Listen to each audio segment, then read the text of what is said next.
The soft hum of medical equipment was the first thing Major Sam Buff became aware of as consciousness slowly returned.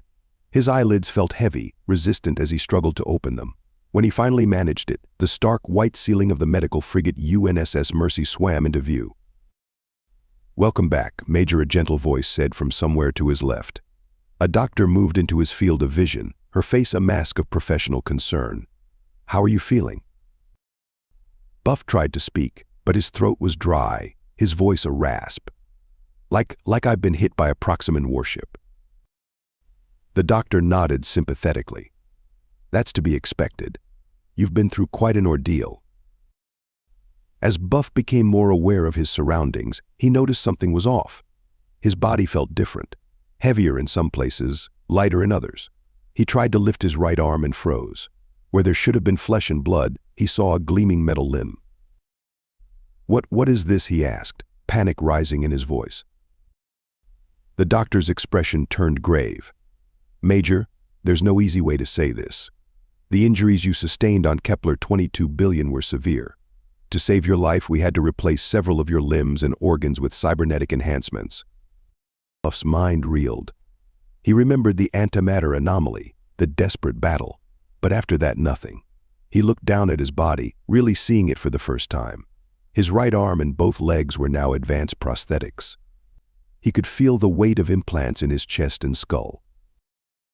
"The others?" he asked, dreading the answer. "Alive," the doctor assured him. "But they've all undergone similar procedures. You weren't the only one who came back in pieces, Major." Over the next few hours, Buff was reunited with his team as they too awoke from their medical comas. Lieutenant Sato's once youthful face was now a patchwork of synthetic skin, her prematurely aged left arm replaced entirely. Corporal Reyes had new eyes, the irises glowing faintly with an inner light. And Private McDermott, the rookie who had nearly died saving them all, was now more machine than man, his entire lower body a marvel of cybernetic engineering. As the team gathered in the medical frigate's rehabilitation center, the mood was somber. They avoided meeting each other's eyes, each lost in their own thoughts about what they'd become. "You know," Reyes said, breaking the silence, "I keep thinking about what Captain Chen would say if she could see us now." The mention of their former leader, who had sacrificed herself in a previous mission, brought a mix of emotions to the group. Buff nodded, a sad smile on his face. She'd probably make some smart aleck comment about us being more robot than marine now. "And then she'd kick our asses back into gear," Sato added, her voice a mix of fondness and grief. "Tell us to stop feeling sorry for ourselves and get back to work." McDermott, the rookie, spoke up, his voice slightly metallic through his new vocal cords. I never met her. But from what you've all told me, she sounds like she was an incredible leader." "She was," Buff confirmed, "and she'd want us to keep fighting, no matter what. To use these changes, these enhancements, to hit the Proximans harder than ever." As if on cue, an alarm sounded throughout the ship. A moment later, Admiral Krusov's voice came over the intercom. "Antimatter Marines, report to Briefing Room 3 immediately. We have a situation." The team exchanged glances, a mix of apprehension and determination in their eyes. They were different now, changed in ways they were still struggling to understand. But they were still Marines, still Earth's best hope against the Proximan threat. As they made their way to the briefing room, their new limbs whirring softly, Buff couldn't help but think that whatever came next, it would define not just their future, but the future of what it meant to be human in this war-torn galaxy. The Antimatter Marines were about to be forged anew in the fires of conflict, their metal and flesh united for one purpose: to protect humanity, no matter the cost to themselves. The Antimatter Marines filed into Briefing Room 3, their cybernetic enhancements whirring softly as they moved. Major Buff noticed the sideways glances from the regular crew members, a mix of awe and unease in their eyes. Admiral Krusov was waiting for them, his weathered face grim as he stood before a holographic display of a distant star system. He nodded as the team entered, his eyes lingering on their new cybernetic parts. "At ease," Marines, Krusov said, his voice gruff. "I hope you're adjusting well to your modifications." Buff stepped forward. "We're combat ready, sir. What's the situation?" Khrushchev activated the holographic display. A planet appeared, orbited by what looked like a massive space station. This is Proxima Centauri b, the nearest Proximan stronghold to Earth. Our deep cover operatives have discovered something alarming. The hologram zoomed in on the space station, revealing a massive weapon embedded in its structure. Intelligence suggests this is a new type of Proximan superweapon, Khrushchev continued. It's designed to destabilize antimatter at a distance. If operational, it could render our entire fleet useless. A chill ran through the room. The Antimatter Marines knew better than anyone the devastating potential of such a weapon. Lieutenant Sato spoke up, her new synthetic skin gleaming under the lights. "What's our mission, sir?" "Infiltration and destruction," Khrushchev replied. "We need you to get onto that station, disable the weapon, and get out. Preferably while leaving the Proximans with a few nasty surprises." Private McDermott, still adjusting to his largely cybernetic body, shifted uneasily. "Sir, with all due respect, we've barely had time to adjust to our new selves. Are we really ready for this?" Khrushchev's expression softened slightly. "I understand your concern, Private, but time is a luxury we don't have. This weapon represents an existential threat to our entire war effort. We need our best on this, and like it or not, that's you." Buff looked at his team, seeing the mix of determination and uncertainty in their eyes. "We'll get it done, sir. When do we leave?" "You ship out in 12 hours," Khrushchev answered. "In the meantime, you'll undergo intensive training to familiarize yourselves with your new capabilities." Dismissed. As they filed out, Buff caught Corporal Reyes by the arm. "How are you holding up?" he asked, noticing the faint glow of her new cybernetic eyes. Reyes shrugged, a motion that looked oddly fluid with her enhanced shoulders. "Still getting used to seeing in infrared. But I'll manage. You." Buff flexed his new metal hand. "It's strange. I feel stronger faster, but also less human." Their conversation was interrupted by a commotion down the hall. Private McDermott had tripped, his cybernetic legs tangling as he struggled to coordinate them. Sato was helping him up, her own movements still somewhat jerky. "All right, team, listen up," Buff called out, his voice carrying the weight of command. "I know we're all struggling with these changes, but we've got a job to do. The fate of Earth might well rest on this mission. So let's get to the training deck and figure out how to use these new bodies of ours." The next several hours were a grueling mix of physical training and tactical simulations. They learned to calibrate their new senses, to modulate the strength of their cybernetic limbs, to interface with technology in ways that would have seemed like science fiction mere weeks ago. But it wasn't all smooth sailing. During a combat simulation, McDermott's leg servos locked up, leaving him vulnerable to enemy fire.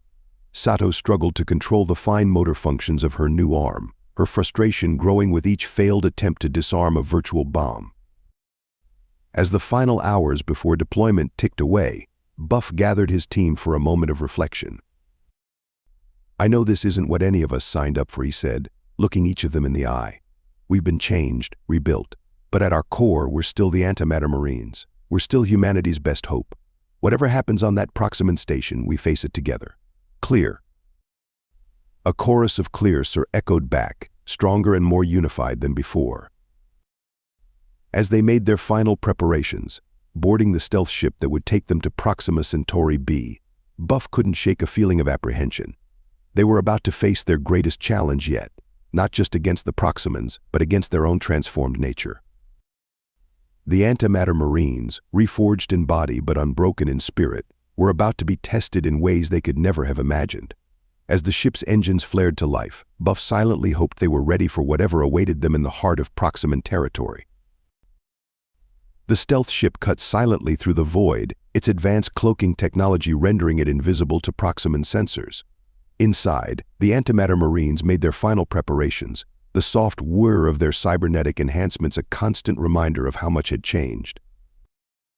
Major Buff stood at the viewport, watching as the massive Proximan space station grew larger. Its central spire housed the superweapon, a device capable of unraveling the very fabric of their antimatter technology. 2 minutes to insertion point, the ship's AI announced. Buff turned to his team. Final equipment check. Sato, how's that arm? Lieutenant Sato flexed her new cybernetic limb, its surface shimmering with adaptive camouflage. Operational, sir. Still feels strange, but I'm adapting. Reyes, those new eyes giving you any trouble? Corporal Reyes blinked, her irises glowing faintly as they cycled through various vision modes. All clear, Major. I can see heat signatures through the station's hull. It's incredible. Private McDermott stood uneasily, his largely cybernetic body humming softly. I'm good to go, sir, as long as these legs don't decide to have a mind of their own again. Buff nodded, trying to project confidence despite his own uncertainties. Remember, our primary objective is to disable that superweapon. Anything else is secondary. We go in fast, we hit hard, and we get out. Questions? The team shook their heads, faces set with determination. Approaching insertion point, the AI intoned. Prepare for drop in 3, 2, 1. The floor beneath them opened up, and the Antimatter Marines plunged into space. Their new bodies, designed to withstand the rigors of vacuum, propelled them silently towards the station's outer hull. As they neared their entry point, Buff couldn't help but marvel at how smoothly they moved through space. Their cybernetic enhancements made them more suited for this environment than any purely human soldier could be. They latched onto the hull, and Sato got to work. Her cybernetic arm interfaced directly with the station's systems, bypassing security protocols that would have taken hours to crack manually. We're in, she whispered over the comm. But I've triggered something. They know we're here. Buff cursed under his breath. All right, change of plans. We go loud. McDermott, you're on point. Those new legs of yours should be able to absorb the shock of a frontal assault. They burst into the station, immediately encountering resistance. Proximan soldiers, their insectoid forms eerily graceful in the low gravity, swarmed towards them. What followed was a chaotic battle through the twisting corridors of the station. The Marines' new abilities were put to the test, sometimes with surprising results. Reyes, her enhanced vision allowing her to see through walls, called out enemy positions with uncanny accuracy. 3 bogies coming around the left bend, 2 more trying to flank us from above. McDermott, once the team rookie, now moved with inhuman speed and agility. His cybernetic legs propelled him into the midst of the Proximan forces, his enhanced strength allowing him to engage in close-quarter combat with devastating effect. Sato's arm proved to be a multi-tool beyond their wildest expectations.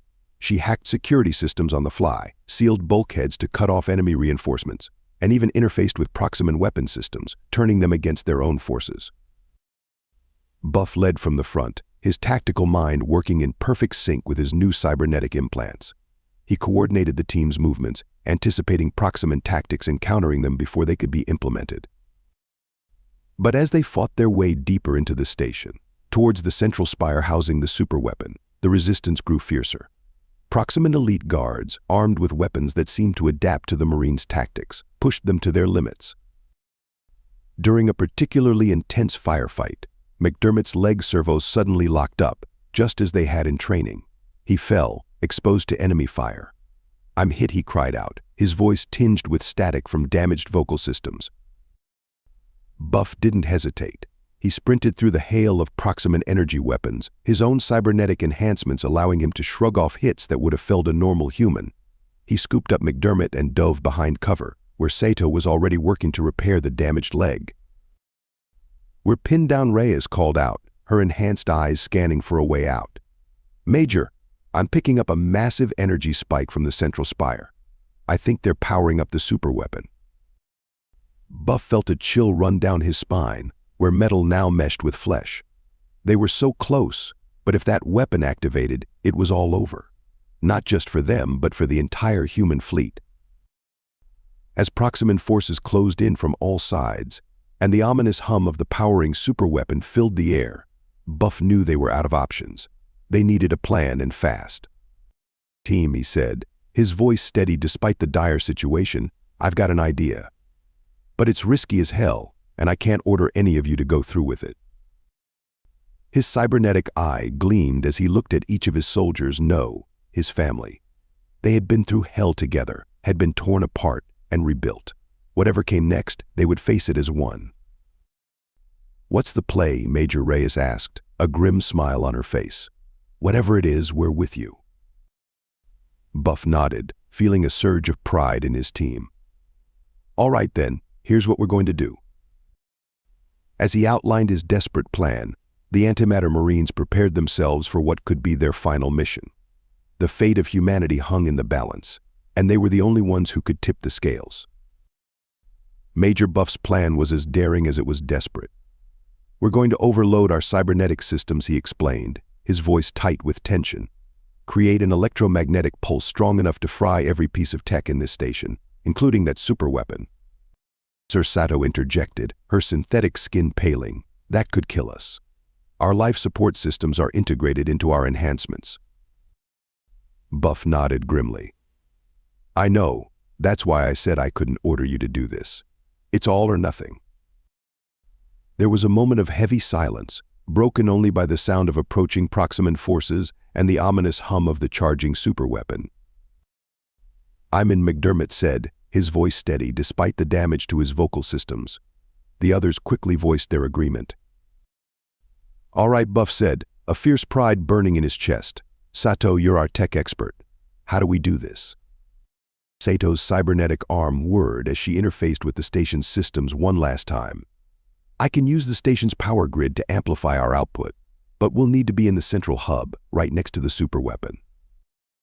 "Then that's where we're going," Buff declared. "Reyes, clear us a path. McDermott, you're our battering ram. Let's move." What followed was a blur of chaos and destruction. The Antimatter Marines fought with a ferocity born of desperation, their cybernetic enhancements pushed beyond their limits. Reyes's enhanced vision guided them through the labyrinthine corridors, while McDermott's powerful legs smashed through Proximan barricades. They burst into the central hub just as the superweapon reached full power. The massive device loomed above them, crackling with antimatter destabilizing energy. "Now," Sato, Buff shouted. Lieutenant Sato plunged her cybernetic arm into a nearby control panel, her face contorted with concentration. "Initiating overload now." A wave of energy surged through the Marine's cybernetic systems. Buff felt like his body was on fire, every enhanced nerve ending screaming in agony.